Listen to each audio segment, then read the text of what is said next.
김계홍의 인생 스케치.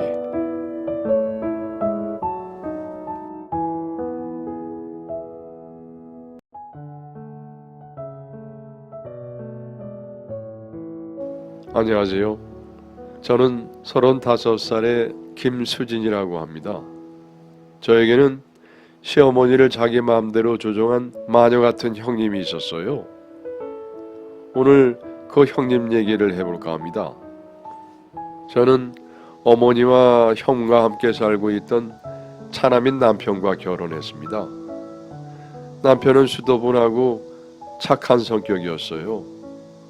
결혼하면 손에 물 한 방울 안 묻히게 해주느니 하는 입에 발린 말도 없이 서툴고 솔직하게 다가온 사람이었죠. 그런 남편이었기 때문에 믿고 그러면서도 불안하고 떨리는 마음으로 시댁에 처음 인사를 드리러 갔었습니다.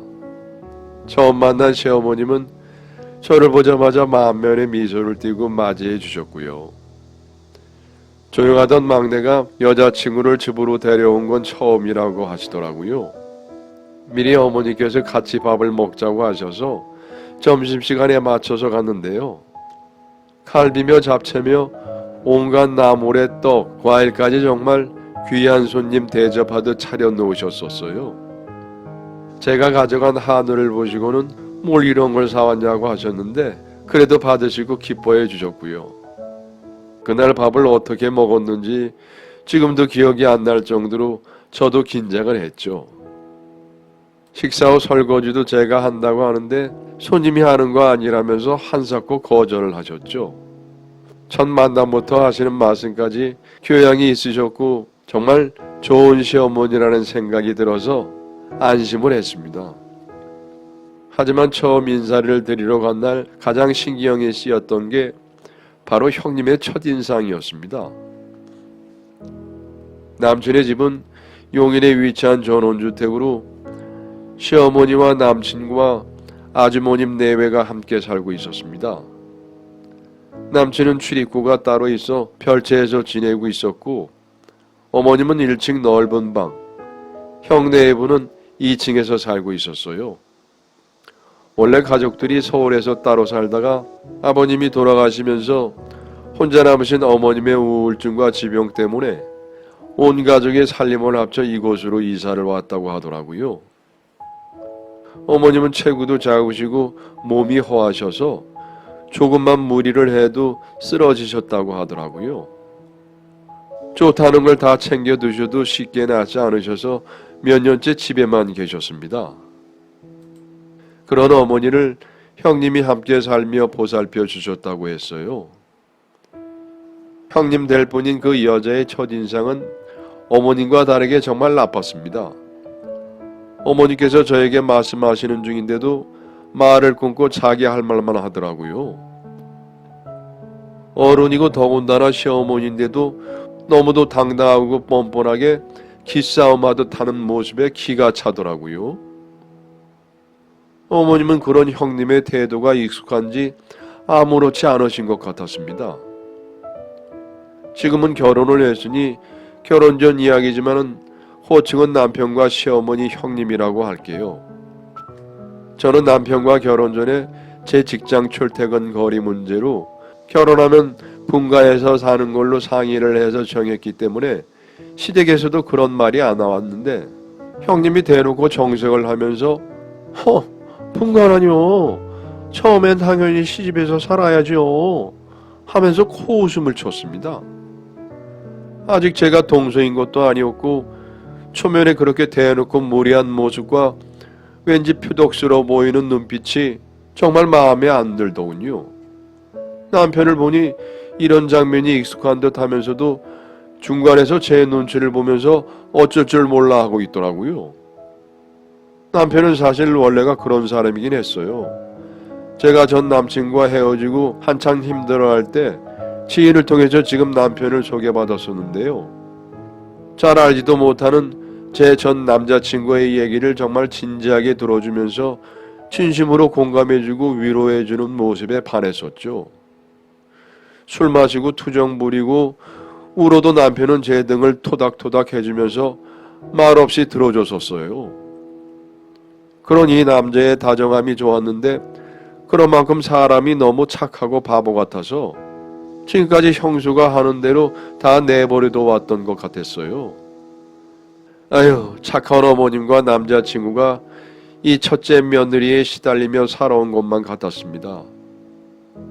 저도 모르게 같이 살지는 않더라도 자주 어머님 찾아뵈면서 이 집안에서 제가 기강을 바로 세우고 어머님과 남편을 이 여자한테서 지켜줘야겠다는 생각이 들기 시작했습니다.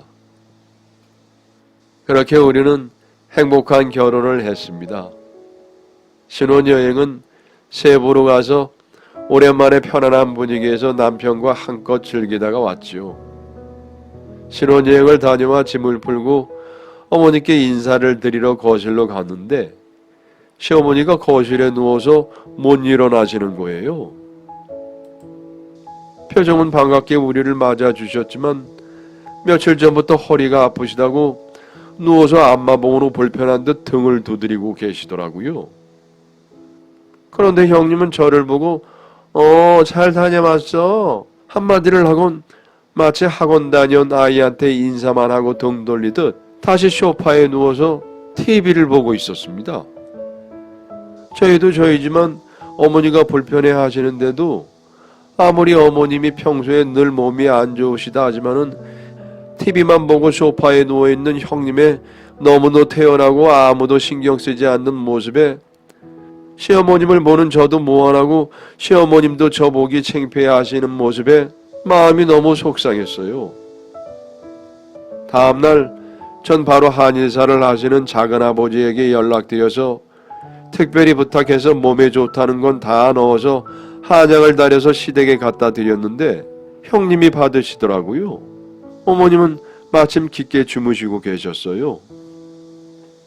형님은 한약을 기분 나쁘게 내려다보고는 저를 위아래로 훑고 자기가 전해주겠다고 하셨죠. 근데 저녁에도 다음날에도 어머님이 아무런 말씀이 없으신 거예요. 분명히 제가 갖다 드린 한약이 냉장고 옆에 있고 어머님이 꼬박꼬박 드시는 눈치였는데요. 저희 작은아버지께서 며칠 전에 보내드린 한약 잘 맞으시냐고 물어보시네요. 괜찮으시면 더 보내주신다고 하시는데 어머님 드셔보시고 좀 어떠세요? 그랬더니 어머님 역시 당황을 하시고 형님도 얼굴이 딱딱해져서는 숟가락을 내려놓고 저를 대놓고 노려봤습니다. 어머님은 제가 드린 줄 몰랐다고 너무 좋게 잘 먹고 있다고 사돈 어른께 말씀 전해달라고 하셨어요. 요새 한약을 먹었더니 몸이 전보다 훨씬 나아졌다고 하시면서요. 제가 말씀드렸는데 어머님이 깜빡하셨나 보네요. 챙겨줘서 고마워 동서.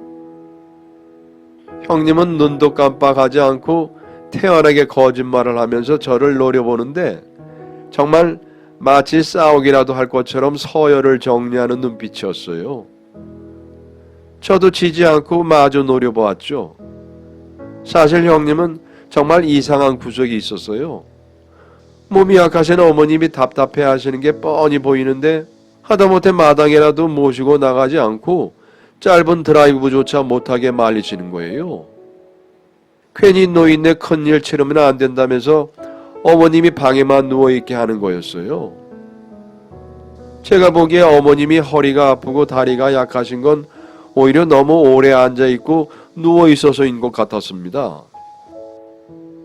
그날 밤 남편에게 이야기를 듣다가 뭔가 좀 이상한 기분이 들었습니다.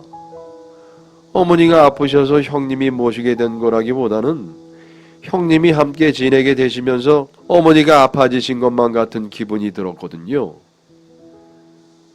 따로 지내실 때만 해도 어머님은 아버님이 물려주신 건물을 몇 채만 갖고 계셨기에 일하는 사람들도 따로 구하지 않으시고 어머니께서 소일거리라고 생각하시고 매일같이 나가서 건물 청소도 하고 세입자들과도 소통하고 바쁘게 움직이셨는데 지금은 어머니께서 건강이 안 좋으셔서 그 건물들을 형님이 관리하고 있었습니다. 형님은 이렇다 할 직장이 없으니 시어머니가 쉬는 동안 자기가 건물 관리를 하겠다고 맡으신 거였고요. 어차피 사람 쓰면 돈도 나가고 자신도 집에 있으니 자신이 건물 관리를 하게 해달라며 시어머니께 강요한 것 같았습니다. 시어머님은 그 건물을 많이 아끼고 애정어린 관리를 해오셨는데 결국엔 형님의 설득에 못 이겨서 건물 관리를 내어주셨다고 이후에 들었어요. 하루는 어머님과 이야기를 하는데 전에는 건물들 돌아다니면서 세입자분들과 인사도 하고 친하게 지냈는데 요새는 얼굴들 못 본 지 오래되었다고 하셔서 그럼 제가 남편 차 놓고 가라고 하고 어머님 모시고 오랜만에 같이 산책 겸 건물 세입자분들께 인사를 드리기로 했어요. 그날 오전 형님은 마침 피트니스 갈 시간이었기 때문에 저만 어머님을 모시고 건물 1층 도넛 가게에 갔습니다. 어머님이 세입자분들 형편도 봐주시고 월세도 올리지 않고 배려해 주셨기 때문에 어머님은 그분들과 사이가 많이 좋았었거든요. 그래서 오랜만에 만난 사장님이 반겨주실 것 같았는데 표정이 그다지 밝지 않았어요. 무슨 일이냐고 묻자 얼마 전에 형님이 월세를 올릴 거라면서 통보를 하고 갔었는데 이제 다음 달부터는 올려진 월세를 보내라고 최후 통첩을 또 받으셨다고 하더라고요. 근데 형님이 말하길 그게 어머님의 뜻이라고 하면서 전했다고 합니다. 사장님의 곱지 않은 시선에 어머님도 저도 많이 당황을 했습니다. 어머님이 어떻게 쌓아오신 인간관계인데 정말 기가 막히고 속에서 천불이 났습니다. 어머님과 저는 사장님께 안 그래도 자영업자들 힘든데 그런 일은 없을 거라고 약속하고 가게를 나왔습니다. 그리고 다른 가게들도 들려서 이야기를 들어보니 형님은 다른 분들에게도 마찬가지로 월세를 터무니없이 올려서 내라고 지시하고는 나갈 사람은 나가고 또 들어올 사람들은 들어올 거라고 말하고 다녔더라고요. 이쯤 되니 어머님도 많이 화가 나신 것 같았지만 형님이 그랬다고 하니 한숨을 쉬시는 모습에 정말 마음이 안 좋았습니다. 그때 문득 든 생각이 그러고 보니 어머님을 모시고 간만에 건물을 돌고 산책도 하다 보니 생각보다 어머님 몸 상태가 좋아 보였습니다. 처음 모시고 나가려고 했을 때는 어머니가 갑자기 상태가 안 좋아지시면 어떡하나 생각을 했었는데요. 오히려 지금 어머니에게는 산책과 가벼운 취미생활이 필요할 것 같았습니다. 그런데 형님은 어머님이 약간 컨디션이 안 좋고 몸이 아프다고만 하면은 누워 계시라고 윽박질렀던 거였어요. 형님이 의도적으로 그동안 오랜 시간을 어머님 옆에서 어머님의 사회생활을 맡고 어머님이 살뜰하게 관리해오던 건물을 탐내고 어머니가 자신의 말만 듣도록 만든 거였던 거죠. 그런 생각을 하니 정말 안 되겠다 싶었습니다. 형님이 이 집안에서 무슨 음모를 꾸미는 건가 싶더군요.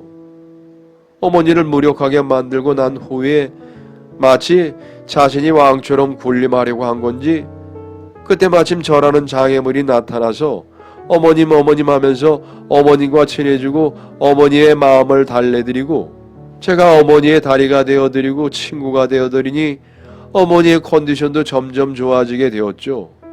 그러니 형님은 저를 못 잡아먹어서 얼마나 안달이었겠습니까? 그래도 지금까지는 형님이 오랫동안 매일같이 어머님 곁을 지켜줬다고 생각해서 가만히 있었는데 상황이 이렇게 돌아가고 나니 이제는 들고 일어나야겠다고 생각을 했습니다. 여러분의 사연을 기다리고 있습니다. 내용은 제한이 없고요. 구독과 좋아요는 저에게 큰 힘이 됩니다.